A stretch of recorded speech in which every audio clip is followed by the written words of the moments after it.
Hello दोस्तों, नमस्कार। बाजार अपडेट एंड न्यूज़ चैनल पे आपका स्वागत है। हम आज बात करने वाले हैं टुडे न्यूज़ के बारे में। पीयूष गोयल ने क्या स्टेटमेंट दिया, ट्रेड डील कहां तक पहुंची, आईईएक्स में नया न्यूज़ क्या है, सेंसेक्स आज क्यों गिरा, वोडाफोन आइडिया में आज 12% की गिरावट क्यों आई, जिसके बारे में हम आज बात करने वाले हैं।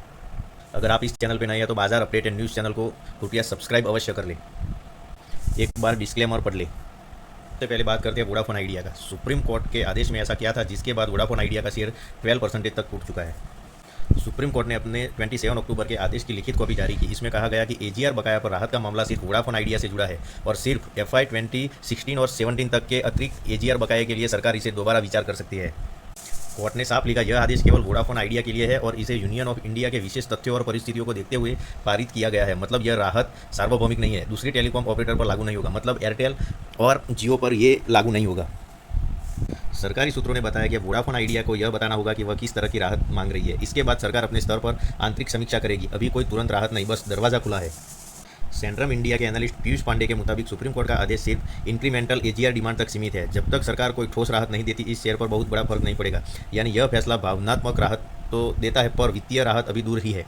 यही वजह है कि मार्केट ने इसे निराशाजनक राहत माना और शेयर में बिकवाली बढ़ गई, जिसकी वजह से वोडाफोन आइडिया का शेयर आज 6.52% गिर कर 8.75 रुपीज़ पे आ चुका है। दूसरी खबर की बात करते हैं stock market today live. Sensex 492 अंक टूटा, निफ्टी 25,900 के नीचे फिसला। एफआईआई बिकवाली की ओर बढ़ी, वॉलेटिलिटी से दबाव बढ़ा शेयर बाजार पे आज। फेड का टोन अपेक्षा से ज़्यादा सतर्क रहा। इस वजह से इक्विटी बाजार में वॉलेटिलिटी बढ़ सकती है और बॉन्ड यील्ड ऊंचे रह सकते हैं, क्योंकि गहरे रेट कट्स की उम्मीद अब कमज़ोर पड़ी है। फेड की इस सावधानी ने उभरते बाजारों में रिस्क और अपडेटाइजेशन को कम कर दिया है, जिससे भारतीय बाजार पर भी असर दिखने लगा है। एफआईआई के बिकवाली ने बढ़ाया दबाव। विदेशी निवेशकों ने बुधवार को 2540 करोड़ की नेट बिकवाली की। लगातार 3 सत्रों से एफआईआई द्वारा की जा रही सेलिंग से बैंकिंग और आईटी शेयर पर दबाव बना हुआ है। घरेलू संस्थागत निवेशकों डीआईआई की सीमित खरीदारी बाजार को थाम नहीं सकी। आखिर नतीजा क्या निकला? फेड की सतर्कता, एफआईआई की बिकवाली, वॉलेटिलिटी में बढ़ोतरी, तीनों ने मिलकर भारतीय बाजार पर दबाव डाला। आने वाले सत्रों में ग्लोबल फ्यूज डॉलर इंडेक्स और क्रूड ऑयल के रुझान पर बाजार की दिशा निर्भर करेगी, जिसकी वजह से आज बीएसई सेंसेक्स में 0.70% की गिरावट आई और आज 84,404 पे बंद हुआ। और निफ्टी 50 आज 0.68% डाउन होकर 25,877 पे क्लोज हुआ।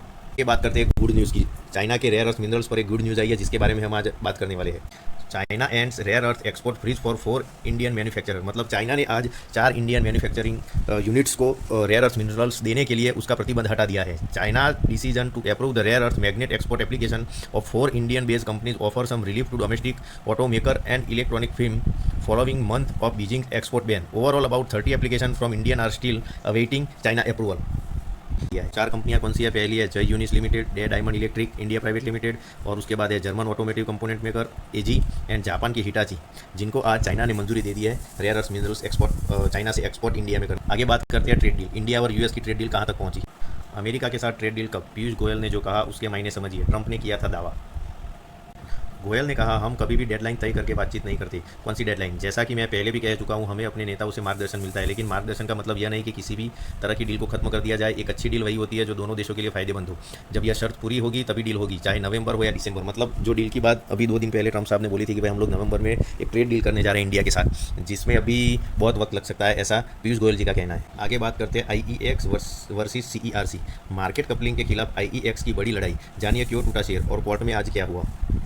अपीलीय अधिकरण यानी एपीलेट ट्रिब्यूनल फॉर इलेक्ट्रिसिटी ने इस मामले की सुनवाई तो की, लेकिन एक सदस्य के खुद को मामले से अलग कर लेने से सुनवाई स्थगित कर दी गई। अब यह मामला 28 नवंबर 2025 को फिर से सुना जाएगा। सुनवाई के दौरान एपीटीईएल ने grid corp of India, power exchange of India, Hindustan power exchange को भी इस केस में पार्टी बनाने का निर्देश दिया है। आईईएक्स ने अपील की थी कि यह भी आग्रह किया है कि जब तक मामला पूरी तरह सुना और तय नहीं होता तब तक सीईआरसी के आदेश पर स्टे यानी रोक लगाई जाए, लेकिन आज यह रोक नहीं लगी, जिसकी वजह से आईईएक्स का शेयर फिसला। आईईएक्स और सीईआरसी के बीच यह टकराव अब बिजली बाजार की दिशा तय करने वाला साबित हो सकता है। अगर सीईआरसी का आदेश लागू होता है तो देश में बिजली ट्रेडिंग का पूरा सिस्टम बदल जाएगा। वहीं अगर आईईएक्स की दलीलें मजबूत साबित होती है तो मार्केट कपलिंग पर रोक लग सकती है। अगली सुनवाई 28 नवंबर को इस विवाद के भविष्य की दिशा तय करेगी।